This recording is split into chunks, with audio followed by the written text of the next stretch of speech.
सारे लोगों को आपने देखा होगा फेसबुक पर ना तो उनके बहुत ज़्यादा फॉलोअर्स हैं और ना ही बहुत ज़्यादा उनका जो है वॉच टाइम में रीच है, एंगेजमेंट है, फिर भी उनको कंटेंट मोनेटाइजेशन टूल मिल जा रहा है।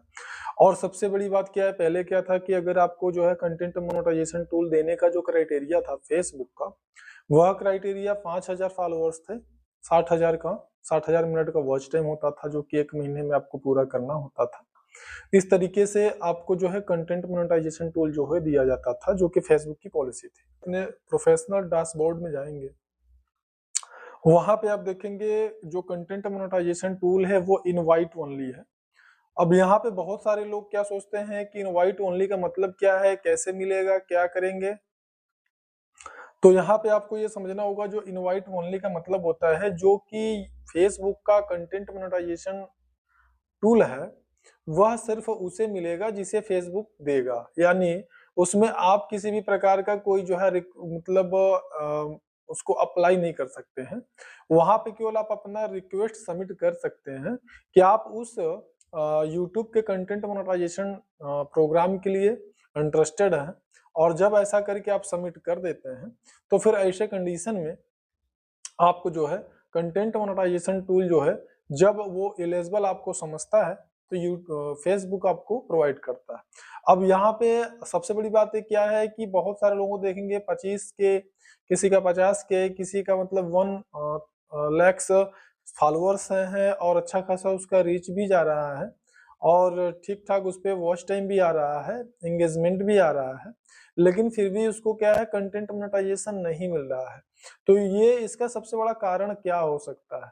तो देखिए यहाँ पे हम आपको कुछ ऐसे बिंदु बताएंगे जिसके कारण कि मोनेटाइजेशन जो है, व्हाट्सएप का कंटेंट मोनेटाइजेशन जो होता है वह उसके लिए उसके कारण आपको नहीं मिलता है, या फिर उसके कारण आपको मिलने की संभावना बन सकती है। दोनों ही चीजें हम आपको बताएंगे, जो कि आपको जिस भी बिंदु की बात मैं कर रहा हूँ, जिस भी पॉइंट की बात कर रहा हूँ, उसमें आपको क्या गलती करना नहीं है और क्या आपको करना है। तो इसमें सबसे पहली गलती जो लोग करते हैं सामान्यतया, कि आपका जो कंटेंट हो वह ओरिजिनल होना चाहिए। ओरिजिनल का मतलब कि आपने खुद उस कंटेंट को बनाया हो, उस वीडियो को बनाया हो, उसके जो है मतलब क्रिएटर, उसके एडिटर आप ही हो। दूसरे किसी की वीडियो को कॉपी पेस्ट नहीं करना है आपको। कोई कॉमेडी वीडियो, कोई फनी कार्टून आपने कहीं से उठाया, किसी फिल्म का सीन आपने कट आउट करके वहां पे पोस्ट कर दिया, तो इस तरीके की गलती आपको नहीं करनी है। सिर्फ और सिर्फ आपको अपना जो ओरिजिनल कंटेंट जो कि आपने बनाया हो, ऐसे कंटेंट को ही आपको फेसबुक पर अपलोड करना है। ये सबसे महत्वपूर्ण है। इसमें बिल्कुल भी आपको किसी भी दूसरे का कॉपी पेस्ट करने वाला काम तो बिल्कुल नहीं करना है। बहुत सारे लोग एडिट करके जो है मूवीज वगैरह के क्लिप वगैरह डाल देते हैं। कुछ समय के लिए तो मान लीजिए उनका मोनेटाइजेशन उनको मिल गया, लेकिन बाद में जाकर के फिर उनका जो पेज है वो रिस्ट्रिक्टेड हो जाता है। तो ऐसी दशा में बिल्कुल भी आपको ऐसी गलती नहीं करनी है। आपको जो भी कंटेंट डालना है वो ओरिजिनल कंटेंट डालना है, खुद का बनाया हुआ कंटेंट आपको डालना है, किसी दूसरे का कॉपी पेस्ट आपको नहीं करना है। दूसरी गलती आपको क्या नहीं करना है, देखिए सबसे पहली बात कि जो आपको कंटेंट मोनेटाइजेशन है वह वहां पे आपको रिक्वेस्ट जो है वो सबमिट करना होता है। वहां पे जब तक कि आप रिक्वेस्ट सबमिट नहीं करते हैं, आपको कंटेंट मोनेटाइजेशन टूल जो है, सेटअप जो है नहीं मिलता है। तो वहां पे आपको जो है अप्लाई करना होता है, रिक्वेस्ट को वहां पे सबमिट करना हो, जो कि मैंने आपको बताया है। आप हमारे चैनल पे जाकर के वो वीडियो को देख सकते हैं कि आप कंटेंट मोनेटाइजेशन के लिए अप्लाई कैसे कर सकते हैं।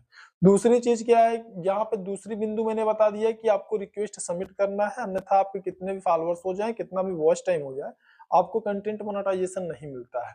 तीसरी चीज क्या है कि मान लीजिए आपने प्रोफाइल बनाया या पेज बनाया हुआ है, तो एक ही वीडियो आपको अपने प्रोफाइल पर और वही वीडियो आपको अपने पेज पे अपलोड नहीं करना है।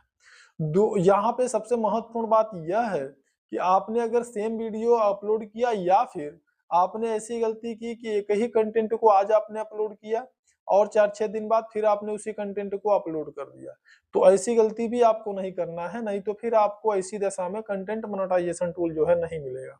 यहाँ पे मतलब कुल मिला के आपका जो क्रियाकलाप है, फेसबुक पे जो भी आपका एक्शंस रिएक्शंस, वो सारी चीजों को जो फेसबुक पहले रीड करता है, उसके बाद में फिर आपको वो डिसाइड करता है कंटेंट मोनेटाइजेशन आपको देना है या नहीं देना है। पहले ऐसा कुछ नहीं था, पहले कुछ भी करिए फेसबुक पे आपको कोई दिक्कत नहीं थी, लेकिन जब से यहाँ से आपको जो है रेवेन्यू क्रिएट होने की जो प्रोग्राम फेसबुक ने बनाया, तब से उसके जो प्रोटोकॉल थे, जो गाइडलाइन थे, बहुत ज़्यादा मतलब सख्त हो गए, स्ट्रिक्ट हो गए हैं। तो इसलिए अब आप जो भी करेंगे बहुत ही ज़्यादा आपको वहाँ पे सावधानी रखना है। देखिए तीसरा जो पॉइंट है, वह यह है किसी भी तरीके का आपको जो है जो कि फेसबुक के गाइडलाइन को वायलेट करे, तोड़े, हैक करे, ऐसे जो है आपको किसी प्रकार का कंटेंट अपने वीडियो पे, अपने फेसबुक पे आपको अपलोड नहीं करना है। कभी भी आपको अपने फेसबुक से किसी भी तरीके के जैसे मान लीजिए जो कि हिंसात्मक मैसेज है, टेक्स्ट है, वीडियो है, रील्स हैं, उनको अपने फेसबुक पेज से या प्रोफाइल से शेयर नहीं करना है, किसी दूसरे का भी हो तब भी। मान लीजिए किसी दूसरे का आपने देखा जो है रील्स देखा और उसको देख कर के मान लीजिए वो धर्म से संबंधित है या फिर हिंसात्मक है, तो ऐसी दशा में उसको आपने क्या किया कि अपने आपको लगा आपके फेवर का है और आपने उसको शेयर किया, वहां पर भी आप जो है फेसबुक के गाइडलाइन को जो है वायलेट कर रहे हैं। तो ऐसी गलती आपको नहीं करना है बिल्कुल भी। चौथा जो पॉइंट आपका है वह यह है, कभी भी अपने फेसबुक पेज से, फेसबुक प्रोफाइल से किसी प्रकार से किसी से गाली गलौज टेक्स्ट में नहीं करना है, किसी दूसरे के वीडियो में जाकर के इनबॉक्स में भी नहीं करना है और खुद के पेज पर भी किसी को इस तरीके का आपको जो है नहीं बोलना है, गाली-गलौज नहीं करना है या फिर जो भी चीज़ें हैं मतलब आप किसी के पोस्ट पे जाकर के कोई ऐसा कमेंट नहीं करना आपको जो कि फेसबुक के प्रोटोकॉल को, गाइडलाइन को वायलेट करे। यह गलती भी आपको बिल्कुल नहीं करना है और इसमें 5वीं जो सबसे महत्वपूर्ण चीज़ है, पहला और 5वां जो है वो सबसे महत्वपूर्ण बिंदु है कि आपको रेगुलर जो कंटेंट है मतलब जो कंसिस्टेंसी है आपका वो तोड़ना नहीं है। हमेशा आपको उस पर जो है अपना कंटेंट जो है अपलोड करना है, रेगुलर करना है, निश्चित टाइम पर जो कि फिक्स करिए आप, किस समय पर आपको वहाँ पे कंटेंट अपलोड करना है। तो ये सारी चीज़ें अगर आप माइंड में रखते हैं, ध्यान देते हैं इन चीज़ों का, तो मुझे लगता है कि कभी भी आपको कोई दिक्कत नहीं आने वाली है। कॉपी पेस्ट करना नहीं है, बाकी चीज़ें मैंने आपको बता दिया। अगर इन सभी बातों का आप ध्यान देते हैं, तो वर्तमान में जो फेसबुक है वो कंटेंट मोनेटाइजेशन सेटअप जो है, किसी भी प्रकार से आपके पास 10 फॉलोअर्स हैं या फिर आपके पास 5 फॉलोअर्स हैं, इससे कोई दिक्कत नहीं है, इससे कोई फ़र्क नहीं पड़ता है। बस आपके जो कंटेंट है अगर वो ओरिजिनल है, आपने खुद उसको क्रिएट किया है, एडिट किया है, तो ये समझ लीजिए फिर आपको कंटेंट मोनेटाइजेशन मिलना ही मिलना है। हाँ, आपको रिक्वेस्ट सबमिट करना पड़ेगा। वो रिक्वेस्ट जब आप सबमिट करते हैं, तो फिर आपको कंटेंट मोनेटाइजेशन मिल जाता है। यहाँ साइड में आप देखिए रिक्वेस्ट कैसे सबमिट करते हैं।